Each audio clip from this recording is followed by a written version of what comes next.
ఏంది ఎలక్షన్లు అయిపోయినాయి, మళ్ళీ ఇది అంతా అయిపోయింది, సీఎం అయిపోయినాడు, ప్రధాని అయిపోయినాడు, మంత్రులు అయిపోయినారు, అంతా అయిపోయినాడు, ఇంకా కేతిరెడ్డిని ఇంకా ఏంది చెప్తున్నాడు ఏందని.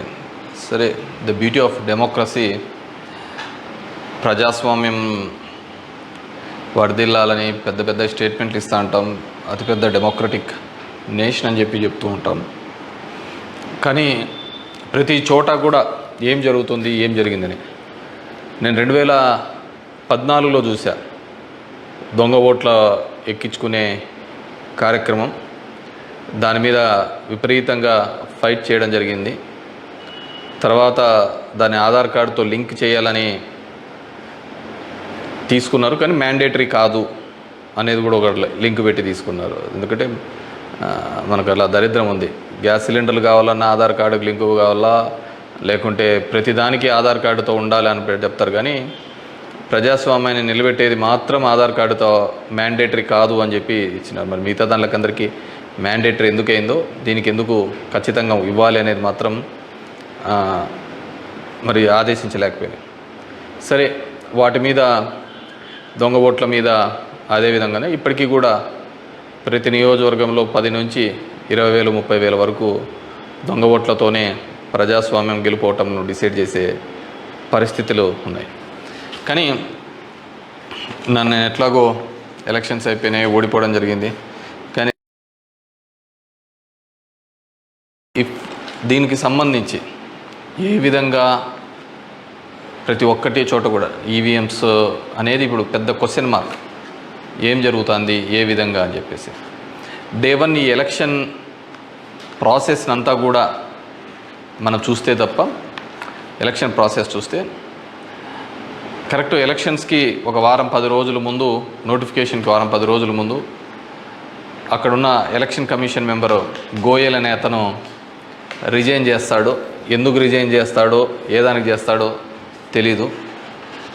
తర్వాత అంతకుముందు వరకు ఉన్న ఒక చట్టం, ఒక ఎలక్షన్ కమిషన్లో ఒక మెంబర్ని అపాయింట్ చేయాలన్న అనే దానికి ప్రధానమంత్రి, ప్రతిపక్ష నాయకుడు, చీఫ్ జస్టిస్ ఆఫ్ ఇండియా ఈ ముగ్గురు సమక్షంలో ఎన్నుకోవాల్సిన దాన్ని మళ్ళీ ఒక కొత్త చట్టం తీసుకొని వచ్చి ప్రతిపక్ష నాయకుడు, ప్రధానమంత్రి, క్యాబినెట్ సహచరుడు అని పెట్టి తీసుకొని వచ్చి ఒక కొత్త వ్యక్తిని తీసుకొని రావడం జరిగింది.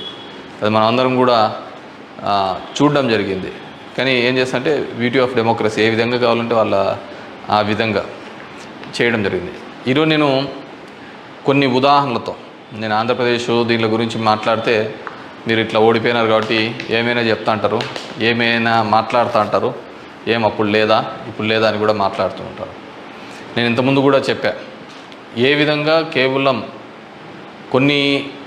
ఒకటి మాత్రమే ప్రశాంత్ కిషోర్ ఏ విధంగా చెప్తాడు, కేకే సర్వే అనే వాళ్ళు ఏ విధంగా చెప్తారు, లేకుంటే అశ్విని దత్ అనే అతను ఏ విధంగా చెప్తాడు 160 అని చెప్పేసి. ఎందుకంటే ప్రజల నాడి ఎవరికి దొరకలేదు, అందలేదు అనేది వాస్తవం. అలాంటప్పుడు వీళ్ళు ఏమాత్రం గ్రౌండ్ రిపోర్టు చేయని వీళ్ళకి ఏ విధంగా తెలుస్తుంది. వన్ థింగ్ ఏదైనప్పటికీ కూడా నేను కొన్ని పత్రికల్లో వచ్చిన ఆర్టికల్స్, అదేవిధంగా మిగతా దానిలోకి వచ్చిన ఆర్టికల్స్ని దృష్టిలో ఉంచుకొని మీ ముందు కొన్ని ఉదాహరణలు తీసుకొని రావదలుచుకున్నాను. ఇక్కడ చూసినామంటే తమిళనాడు రాష్ట్రంలో తిరువల్లూరు నియోజకవర్గంలో ఇది పార్లమెంట్ వైజ్గా నేను చెప్తున్నాను, టోటల్ 14,30,738 ఓట్లు పోల్ అయింటే, కానీ ఈవీఎం మాత్రం కౌంట్ చేసినప్పుడు 14,13,941 ఓట్లు 47 ఓట్లు చూపించాడు. అంటే 16,791 ఓట్లు కౌంటింగ్ చేసిన దానికంటే పోలైన ఓట్లు తక్కువగా ఉన్నాయి తిరువల్లూరు అనే విధంగా. అదేవిధంగా అస్సాంలో చూస్తే 10,760 ఓట్లు తగ్గినాయి. అంటే వీళ్ళు కౌంట్ చేసిన దానికి, వీళ్ళు ఈవీఎంలో ఇచ్చిన దానికి పోలింగ్ అయిన దానిలోకి చూస్తే, పోలింగ్ అయినది చూస్తే 12,40,306 అయితే ఈవీఎంలో కౌంట్ చేసిన దానిలకు 12,29,546 ఓట్లు ఉన్నాయి, 10,760. ఒడిస్సా ధనకల్ అనే చోట 11,93,460 ఓట్లు ఈవీఎంలలో పోలయింటే ఈవీఎంలు కౌంట్ చేసినప్పుడు మాత్రం 11,84,033 9,427.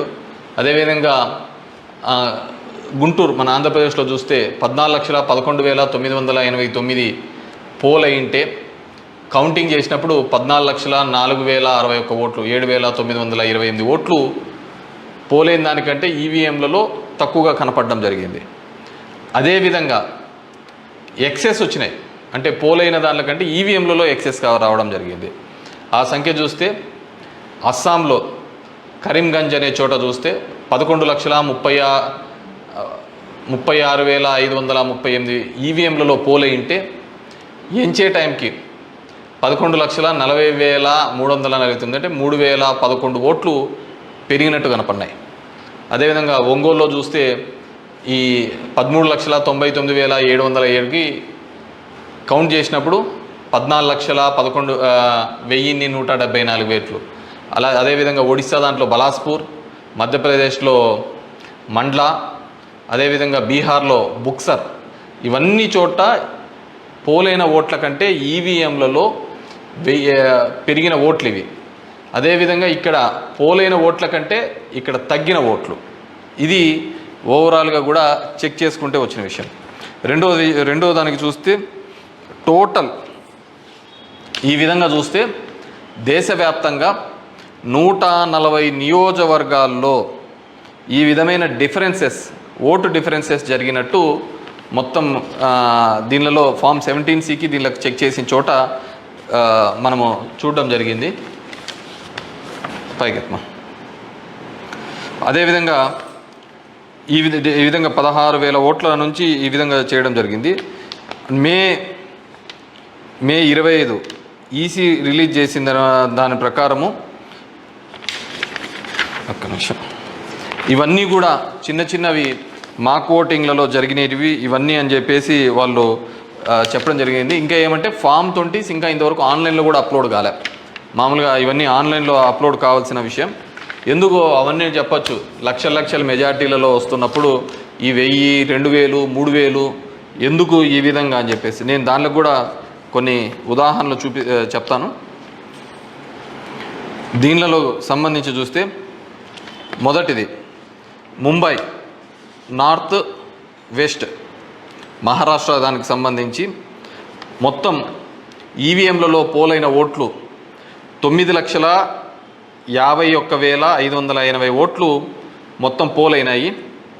కానీ ఈవీఎంలు లెక్కేసినప్పుడు దాంట్లో 9,51,582 ఓట్లు ఈవీఎంలు మాత్రం కౌంటెడ్గా కనిపినాయి. అంటే ఆడ లెక్క చేసిన దానికి దీనిలకు సంబంధించి తేడా కనపడడం జరిగింది. కానీ అక్కడ ఏం జరిగిందంటే శివసేన యూబీటీ అభ్యర్థి డిఫీటింగ్ అమోల్ గజనన్ అనే అతన్ని 48 ఓట్లతో మాత్రమే అక్కడ ఓడించడం జరిగింది. అదేవిధంగా సెకండ్ కేసులో చూసినాము అంటే జైపూర్ రూరల్లో రాజస్థాన్లో 12,38,818 ఓట్లు ఈవీఎంల ద్వారా పోలయింటే కానీ ఈవీఎంలలో లెక్కించినప్పుడు మాత్రం అది 12,37,966 ఓట్లుగా మాత్రమే చేయడం జరిగింది. 852 ఓట్లు అక్కడ కౌంట్ కాలే. 852 ఓట్లు అక్కడ కౌంట్ కాలేదు. బీజేపీకి సంబంధించిన రావు రాజేందర్ సింగ్ అనే అతను ఈ సీట్ని గెలవడం జరిగింది. అతను గెలిచిన దానికి మార్జిన్ 1,615 ఓట్లు, 1,615 ఓట్లతో ఆయన గెలవడం జరిగింది. 1,600. కానీ అక్కడ వచ్చిన తేడా 852. ఇది ఇట్లా మారిపోయినా ఇది ఇట్లా గెలిచిందో అంటే ఆ లోయెస్ట్ మార్జిన్. ఎందుకని థర్డ్ కేసు చూస్తే కంకర్ ఇన్ ఛత్తీస్గఢ్ అక్కడ పోలైన ఓట్లు 12,61,103 ఈవీఎంల ద్వారా ఓట్లు పోలైంటే ఈవీఎంల ద్వారా మనకు ఫామ్ 17లో ఇచ్చినప్పుడు ఈవీఎంల ద్వారా ఉండేది. కానీ లెక్కేసినప్పుడు 12,60,153 ఓట్లు అక్కడ కౌంటెడ్ అని 950 ఓట్లు ఆడ కౌంట్ చేయలే, మిస్ అయినాయి. ఎట్లా మిస్ అయినాయో తెలియటంలే, ఎక్కడ కనపడటంలే. దాని ద్వారా బీజేపీకి సంబంధించిన బోరో రాజ్ నాగ్ అనే ఇతను గెలవడం జరిగింది. 1884 ఓట్లతో గెలవడం జరిగింది ఇతను. Fourth case Farrukhabad in Uttar Pradesh. 10,32,244 EVM ఓట్లు పోల్డ్ అయితే, కానీ ఈవీఎంలలో చెక్ చేస్తే ఫామ్ 17 ఒక విధంగా ఉంది, దీనిలో చెక్ చేస్తే 10,31,740 ఈవీఎం ఓట్స్తో ఉన్నాయి. 460 ఓట్లు కౌంట్ చేయలేదు. ముఖేష్ రాజ్పుత్ అనే అతను గెలిచినది 2,678 ఓట్లతో. ఇటు గెలుపోవటంలో కంటే మార్జిన్ కంటే అసలు ఈ ఓట్లను ఎక్కడికి పోతున్నాయి, ఎక్కడికి మిస్ అయిపోతున్నాయి. అండ్ ఈ కేసులలో చూస్తే ఇవి అసలు వీవీప్యాట్లను కౌంట్ చేయాలని, అదేవిధంగా 100% ఇవన్నీ మాల్ ఫంక్షన్గా జరుగుతున్నాయని చెప్పినా కానీ మార్జినల్ ఎర్రర్ అని, అదేవిధంగా సర్ప్లస్ ఓట్లు ఎందుకు వచ్చినాయనే విషయాన్ని ఇంతవరకు కూడా ఎలక్షన్ కమిషన్ చెప్పలేకపోయింది. అదేవిధంగా పార్లమెంట్ వైజ్గా ఎక్కడ తగ్గినాయి ఏ విధంగా అని చెప్పేసి ఇంతవరకు ఒక స్టేట్మెంట్, ఒక రీజనబుల్ స్టేట్మెంట్ కూడా ఇవ్వలేకపోయింది. ఈవీఎంలలో ప్రతి దానిలోనూ కూడా ప్రతి పార్లమెంటుకు సంబంధించి ఈ విధంగా తక్కువ ఎక్కువ వచ్చినట్టు కూడా వాళ్ళు చూపించలేని పరిస్థితి. ఎందుకంటే ఇది గెలుపోవటంలో సంబంధించిన సమస్య కాదు.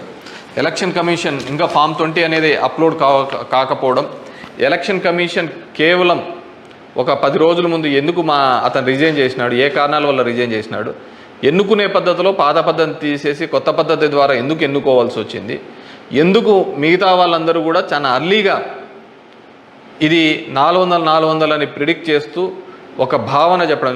మనం టీవీలలో కూడా చూసినామంటే ఆంధ్రప్రదేశ్లో 9:30-10 కల్లా కూడా అసలు కౌంటింగ్లో అనేది ఒక రీజనబుల్కు రానిదే 100, 150, 120 అని ప్రొజెక్ట్ చేసినారు. అసలుకు వైసీపీ సీట్లు 25 కంటే దాటి చూపిలా. అసలుకు మొదట అర్ధ గంటలోనే మొత్తం నియోజకవర్గం అంతా ఏ విధంగా చూపిస్తారు, మొత్తం రాష్ట్రం అంతా ఏ విధంగా రిప్రజెంట్ చేస్తారు. సో ఆ విధంగా రిప్రజెంట్ చేయడానికి ఏంటంటే బేసిక్గా అక్కడున్న ఏజెంట్లు కావచ్చు, అధికారులు కావచ్చు, వన్ సైడెడ్గా పోవడం కోసం ఆ విధంగా చేసినారు. ఆ విధంగానే ఉండడంతో ఆల్మోస్ట్ వాళ్ళందరూ కూడా 10:30 నుంచి బయటికి రావడం మొదలుపెట్టినారు. ఏం జరిగింది అనేది అసలు ఎవరికే కానీ అర్థం కాలేదు. టీవీలలో చూసినాము అంటే అసలు 8:30 అంటే 9:30 కల్లా 100-150 సీట్ల లేకొచ్చేసినాయని ఎలివేషన్స్ అన్నీ ఇవ్వడం జరిగింది. సో ఏ విధంగా మీడియా ఎలక్షన్ కమిషన్ వెబ్సైట్లలో పెట్టలేదు, అక్కడ ఆ విధంగా ప్రాజెక్టు కాలేదు. కానీ వీళ్ళే మొదటే చేయడం వల్ల ఏంటంటే దానివల్ల ఏజెంట్లు అక్కడ నుంచి వెళ్ళిపోతారని చెప్పేసి, అదేవిధంగా ఉద్యోగస్తులందరూ కూడా వన్ సైడెడ్గా జరిగిపోతే ఏజెంట్లు అందరూ పోయినారంటే వీళ్ళు రాసుకునేదే రాత అయిపోతుంది కదా. సో ఆ విధంగా అబ్జల్యూట్ మెజారిటీస్ ఇదైతే అంటది. అదేవిధంగా సో ఇదంతా కూడా మనం నిజమైన ప్రజాస్వామ్యంలో దొంగ ఓట్ల మీద ఉన్నామా, లేకుంటే ఈవీఎంలో మిషనరీస్ మీద పనిచేస్తున్నామా, నాకు ఓడిపోయినానని నేను బాధతో కాదుగా చెప్తున్నానని కానీ అందుకే నేను ఆంధ్రప్రదేశ్ స్టేట్ గురించి ఎక్కడ చెప్పలే. దేశంలో జరిగినది వివిధ దీనిలలో చెప్పినది. ప్రశాంత్ భూషణ్ కూడా ఆయన సీనియర్ లాయర్గా కూడా ఆయన కూడా పోరాడుతున్న సందర్భం చూసాం. సో ఇది మనం మాట్లాడకపోతే, ఎందుకంటే మేము ఎక్కడైనా ఊర్లలో పోయినా కానీ, ఊరు నుంచి వచ్చినా కానీ, టౌన్లో కానీ మిగతా వాళ్ళన్నా మేము వేసామని చెప్తున్నారు. మరి వేసింటే ఓట్లు ఎక్కడికి పోయినాయి, ఎవరికి పోయినాయి? ఎక్కడి నుంచో వచ్చి 3,000తో గెలుస్తామని చెప్పేసి ధర్మవరంలో 2 నెలల నుంచి చెప్తున్నారు. ఏ విధంగా ఆ ఫిగర్ అచీవ్ అయ్యి 3 నెలల నుంచి చెప్తుంటారు? So it's a big question mark.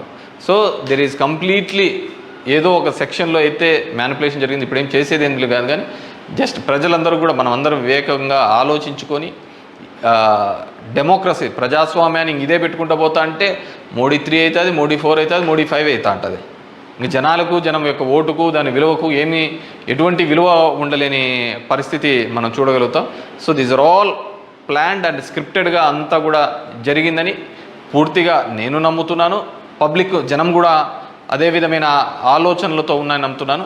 What ever maybe నాకు కూడా ఈ 5 ఏళ్ళు కూడా జనాలు మీరు ఇంకా తిరిగినే చాలు, చేసినే చాలు, ఇది చాలు అని చెప్పేసి ఒక బ్రేక్ ఇచ్చినట్టుగా ఉంది. కానీ బ్రేక్ ఇచ్చినంత తప్ప నాకు రాజకీయాలు తప్ప వేరేది ఏమీ తెలియదు కాబట్టి డెఫినెట్గా నా గొంతును వినిపిస్తూనే ఉంటాను.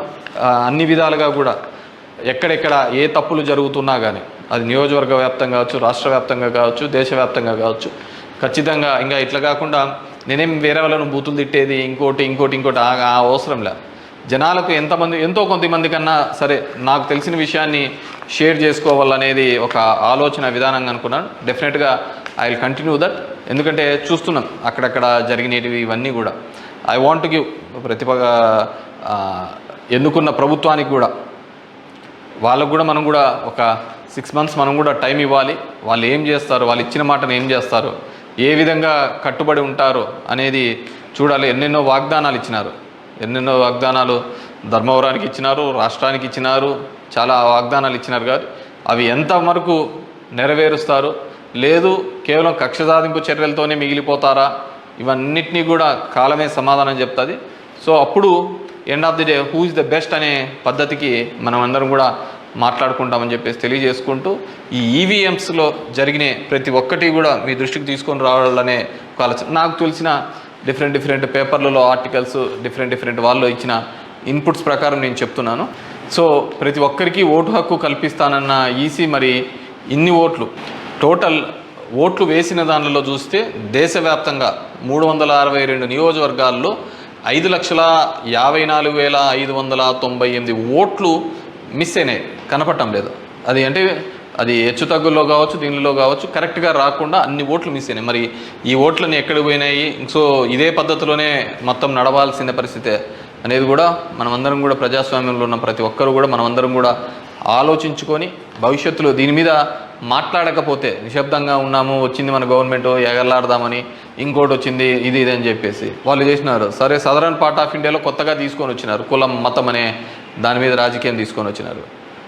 కానీ ఇవన్నిటినీ కూడా ఆలోచించాలి. డెమోక్రసీని మళ్ళీ మనమందరం కూడా నిలబెట్టాలి అంటే కూడా ఇవన్నిటినీ కూడా ప్రజలు ఆలోచించుకొని వారి గలమిప్పి వారందరూ కూడా వీటి మీద మాట్లాడాల్సిందిగా కోరుతున్నాను.